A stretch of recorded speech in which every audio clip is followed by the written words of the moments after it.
father didn't hesitate. He sent a single icy text that shattered 31 years of history. "I disown you. Talk to my lawyer." I remember the light above my Denver kitchen flickering as if even the room felt the blow. My phone vibrated once, then went still in my hands. No explanation, no hesitation, just exile delivered in a sentence. I typed one word back, steady and calm. Okay.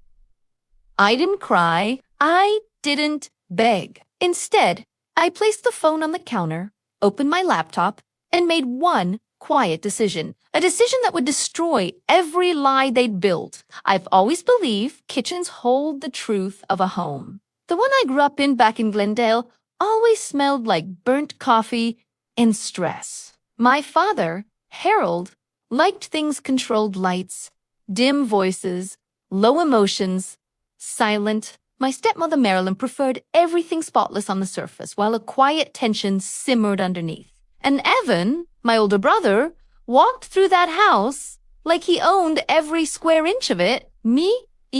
Learned early how to take up as little space as possible. People say birth order shapes you. Maybe it does, but in my family, it wasn't the order. It was the roles. Evan was the golden child, the proof that Harold had raised a winner. I was the scapegoat, the buffer, the one who kept the chaos contained. If Evan messed up, I cleaned it. If a bill was missed, I paid it. If Harold raised his voice, it was always somehow my fault. By the time I left for college, I thought distance would fix something. It didn't. If anything, it made me more useful. I became the daughter who sent money home. The responsible one. The one who somehow always had her life together enough to patch the holes in theirs. 4 years ago, Harold called crying. Crying. In my entire life, I had never seen him cry. He said the house was days from foreclosure. He said Evan had let him down, though he never explained how. He said Marilyn was sick with worry. He told me I was his last hope, the only child he could truly count on. Those words held me hostage. I agreed to help just until he got back on his feet. He said, I started paying the monthly mortgage, then the utilities, then small emergencies that somehow appeared only when I got paid. I rationalized every dollar as the cost of keeping peace. My job as an auditor made the irony painful. I could balance other people's books perfectly, but I couldn't seem to balance my own family. Still, I tried. Every holiday dinner felt like a performance. Smiles too wide, questions. Two-pointed praise aimed only at Evan. Marilyn would brag about his new job or his new car, then turn to me with a soft, patronizing smile and say, Bonnie just likes working quietly. Nothing flashy. As if competence was a flaw. But something changed the week before the text. The air around my father grew sharp, like he was hiding something. Evan kept avoiding eye contact. Marilyn acted jittery, flinching at every notification on her phone. The cracks were forming. And then, in the middle of an ordinary evening, I got a message from Uncle Robert. No explanation, just a video. A video I wasn't supposed to see. What was on that video didn't just explain the text my father sent. It set the entire story on fire. The video thumbnail showed my family crowded around the dining table in Glendale. The same table I grew up sitting at, the worn oak surface, the chipped corner Evan carved initials into when he was 13.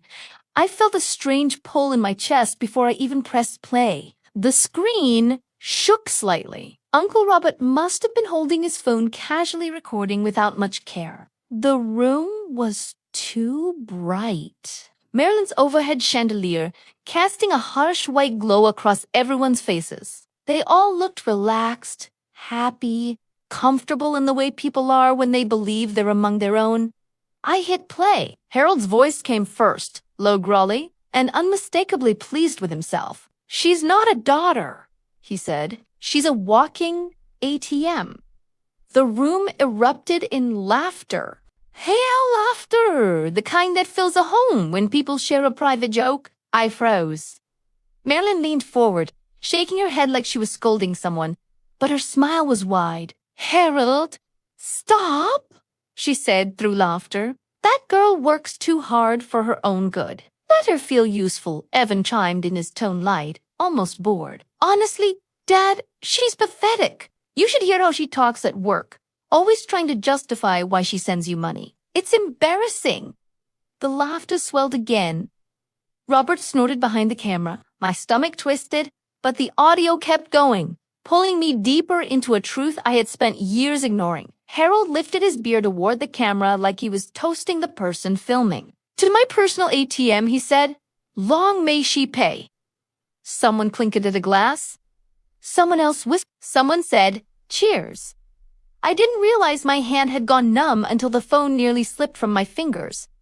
It wasn't just the words. It was the ease, the comfort, the absolute certainty that I would never hear any of this because in their minds, I was too desperate for belonging to ever walk away. I hit pause. The room around me felt colder. For the first time in my life, I didn't feel sad. I felt awake. I replayed the video this time, watching their faces, the relaxed postures, the careless cruelty, the total lack of guilt. It wasn't a moment of weakness. It was a pattern, a system, a worldview that had existed long before I realized it. I set my phone down, blinking hard, trying to steady my breathing. I needed clarity.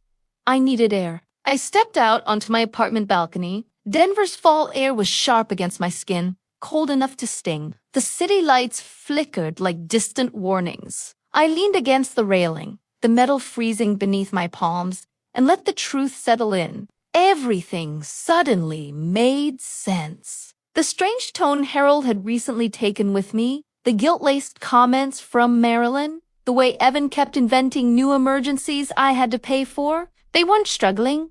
They weren't grateful. They weren't trying. They were planning. And the worst part, they felt entitled to it. I walked back inside, grabbed my phone again, and hit play one more time. I needed the sting, the anger, the clarity. Halfway through the video, my phone buzzed with a new text. It was from Harold. Just one line. "I disown you." Talk to my lawyer. My chest tightened. Not from pain this time, but from recognition. This wasn't punishment. They thought I was about to confront them. They thought they were cutting me off before I could disrupt their system. They thought they were in control. I stared at the text for a long moment. Then I typed the word that changed everything. Okay. Not yes, not why, just okay. A full stop, a closing door, and a promise. Because in that moment, standing alone in my apartment, watching the people I grew up with toast to my humiliation, I realized something I had never allowed myself to see. I wasn't part of their family. I was part of their budget. The strange thing about betrayal is how quiet the aftermath feels. No screaming, no dramatic collapse, just a silence so clean it almost echoes. That was the silence in my apartment the night I typed. Okay? A silence I had never experienced growing up because of my childhood home. Silence was a weapon, a punishment, a way to force submission. But here it felt like control. I placed my phone down and opened my laptop. If Harold L. wanted everything through his lawyer, I would give him exactly that distance clarity and a severing he would never mistake for a tantrum. The first tab I opened was my banking portal. The familiar blue and white dashboard loaded a quiet hum in my chest, matching the spinning wheel. When the numbers finally appeared, something inside me clicked into place. My professional training took over. This wasn't emotional anymore. It was procedural. Step 1, mortgage support. For years, 48 months, every payment made on time like clockwork. I hovered over the automatic transfer, my name listed as the sole payer, and clicked cancel. A small confirmation box popped up. Are you sure? I exhaled slowly. Yes, I whispered into my empty apartment. Step 2, utilities. I had been covering certain bills for their Glendale home for years. Electricity, water, even internet when Harold forgot. Click, click, click. Everything canceled. Step 3, additional support payments. The emergency fund Marilyn messaged me about once a month, the periodic payments. Evans somehow always needed the little things that added up to thousands. I stopped them all. Denistebi for documentation. If Harold wanted a war built on paperwork and formalities, I was fluent in that language. I opened a blank document titled Simply Payments. No drama, no commentary, just numbers, dates, amounts, descriptions, clean, neat, factual. The document grew line by line, filling with 4 years of financial sacrifice I had never once spoken aloud. Looking at it was like staring at an x-ray of a broken bone I never treated. My phone buzzed on the counter. A message from Evan. You better not be being dramatic right now. I didn't open it. Another buzz. Marilyn, the mortgage is due tomorrow. Don't make this harder. Delete. They thought I was bluffing. They thought everything would snap back to normal once I calmed down. But I wasn't angry. I wasn't spiraling. I was done. The next morning, I woke earlier than usual. My apartment felt brighter, like someone had scrubbed the air clean. I made you coffee, wrapped my hair into a neat ponytail, and sat down at my dining table with my laptop. I logged into their mortgage portal again out of habit. Payment failed. A small red banner blinked across the top of the screen. Account pass, due. My heart didn't race. I didn't panic. Instead, I felt something profound. Relief. It was the first visible crack in the system they had built on my shoulders. By afternoon, the ripple effects widened. A flood of emails hit my inbox from services tied to my financial support payment. Unsuccessful. Card declined. Account inactive. Every notification felt like a string snapping loose from my spine. Around 5, Evan called. I watched his name light up the screen, glowing with entitlement. I let it ring until it stopped. 10 seconds later, a voicemail pickup. This isn't funny. I deleted it without listening further. That night, I sat on my balcony again, watching Denver's lights stretch across the skyline. Cars hummed in the distance. The wind brushed my hair gently across my cheek. For the first time since childhood, I felt something like ownership over my life. Not pride, not victory in agency. I wasn't sabotaging them. I was removing myself from a structure built on my exploitation. And as I breathed in the cold air, a realization settled over me like frost on steel. Harold thought disowning me would weaken me. But he had forgotten one crucial truth. I was the one holding everything together. And now I wasn't holding anything. Not anymore. 48 hours later, my mom called in panic. The phone lit up with Marilyn across the screen, vibrating so violently it nearly tipped off the counter. I didn't move. I finished pouring my coffee, inhaling the steam as if it could steady me. When I finally answered, I placed the call on speaker. Her voice hit the room like a siren. Bonnie, what did you do? The mortgage payment bounced. The bank called your father. They said it was rejected. It's due today. Do you understand that? Fix it. Fix it right now. Not a question, not concern, a demand. I took a slow sip. Harold asked me to direct everything through his lawyer. I said evenly. So that's what I'm doing. Silence on the line, and then a sharp inhale. What lawyer don't play games? Bonnie, you're being unreasonable. I ended the call. 10 seconds later, the phone rang again. Then came a stream of texts, each one a blend of guilt, accusation, and desperation. Evan entered the battlefield next. Are you out of your mind? You're ruining Dad's life? Get that payment through today. Another text. You think being dramatic makes you powerful? You're pathetic. For years, those words would have gutted me. Now they felt small. By noon, the calls escalated from frantic to threatening.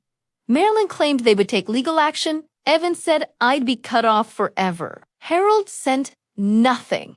Not even a single line. The silence from him was almost louder than their chaos. But later that afternoon, everything shifted. My lawyer called. She had received a message from Harold's supposed legal representative, a stiffly written email accusing me of financial harassment and demanding I restore all payments immediately. She laughed. This isn't even a real claim, she said. It's pressure. Empty pressure. Good, I said, exhaling, because I need your help with something else. I told her everything about the years of payments, the video Uncle Robert accidentally sent, the way my family used me like a bank account, and then I told her something I'd never voiced aloud. There are always discrepancies in his community fund reports. I think Harold might be mismanaging money. Maybe worse? She grew still. Then we start digging. For the next week, every spare moment of my life became a quiet investigation. I worked through my professional notes, cross-checking dates and transactions against the community fund's publicly available filings.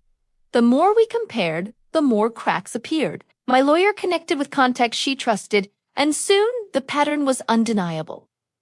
Harold wasn't sloppy. He was siphoning money, and not small amounts, significant, repeated withdrawals disguised under vague descriptions. But the unraveling didn't stop there. One night, around 11 o'clock, my phone buzzed with a number I didn't recognize. I almost ignored it.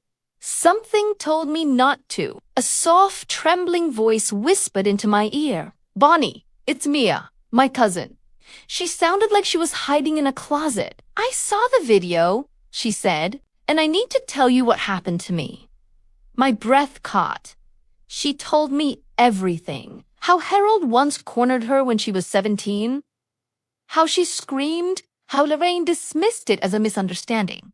How she'd been forced into silence for years. I'm so sorry, Mia whispered. I didn't know who else to tell. I closed my eyes, the edges of my vision tightening. Harold wasn't just manipulative, wasn't just financially abusive. He was dangerous. 2 days later, the final blow came from an unexpected person. Dana, my mother's best friend, her voice cracked with emotion as she said, Your mother suffered, Bonnie. She never told you how bad it was because she wanted to shield you. Harold controlled everything. Her money, her choices, her friends. He drained her piece by piece. Something old inside me splintered. This wasn't a dysfunctional family. It was a system built on one man's control, and I wasn't the next victim. I was the one breaking the pattern. The confrontation came on a quiet Thursday evening. The Denver sun was sinking, casting long gold shadows through my apartment window. Someone pounded on my door, 3 heavy knocks. I knew instantly. When I opened the door, Harold stood there. His face was gray, sunken, aged by panic. The confident posture he'd always wielded like a weapon was gone. Bonnie, he rasped, please. They're talking about legal action. The fun people are accusing me. There are rumors everywhere. Fix this. You can fix this. You're the auditor. Tell them it was a misunderstanding. His voice cracked on the last word. You're my daughter, he added, almost begging. I let the silence fill the hallway until he shifted uncomfortably. Then I reached into my folder and handed him a single sheet of paper. His hands trembled as he read. When his eyes hit the list of flagged transactions and the summary of potential misconduct, his breath hitched. What? What is this? A summary, I said, of what the investigators already know. And what more people will know soon. He looked up, panic flooding his features. You did this. It wasn't a question. It was blame. No, I said, quietly. You did. He shook his head, voice rising. Bonnie, please, I need your help. You owe me. I stepped back, letting the hallway light cut the distance between us. I don't owe you anything, I said, and you disown me. Remember? His face crumpled. I didn't mean that's the problem, I said. You never do. I closed the door before he could answer. The latch clicked softly, a gentle final sound, and behind it I heard Harold's breath hitch a single broken gasp. That was the moment his entire world collapsed. Not because I destroyed anything, but because I finally stopped holding it up. The fallout moved faster than even I expected. Within a week, the Community Fund Board launched an internal review. My lawyer forwarded them the summary of discrepancies, and from there, everything unraveled. Meetings were held, statements were requested, quiet questions turned into open accusations. Harold's name, once spoken with respect, became a warning. Evan tried to defend him online, but his posts only drew attention to the investigation. People questioned motives. Screenshots circulated. His reputation cracked under the weight of his own entitlement. By the end of the month, the house in Glendale, his pride, my burden, was placed under foreclosure review. The payments I'd carried alone for 4 years had been the only thing keeping it alive. Without me, it collapsed instantly. Meanwhile, life in Denver shifted in ways I never saw coming. My boss pulled me aside after a major audit and offered me a promotion, saying she'd never seen someone handle personal pressure with such clarity. I walked out of her office with a title that finally reflected the work I'd been doing all along. One evening, standing on my balcony, I looked over the city lights and felt a quiet truth settle in. For the first time, peace wasn't something I had to pay for. In the end, I learned something simple. Family isn't defined by blood, but by how you're treated. Walking away from the people who drained me wasn't selfish. It was survival. And setting boundaries wasn't cruelty. It was freedom. If you've ever carried more than your share or been expected to hold everything together alone, you're not wrong for finally putting it down. Share your story in the comments and subscribe so you don't miss the next. Because sometimes silence isn't weakness. It's justice wrapped in grace. Silent revenge.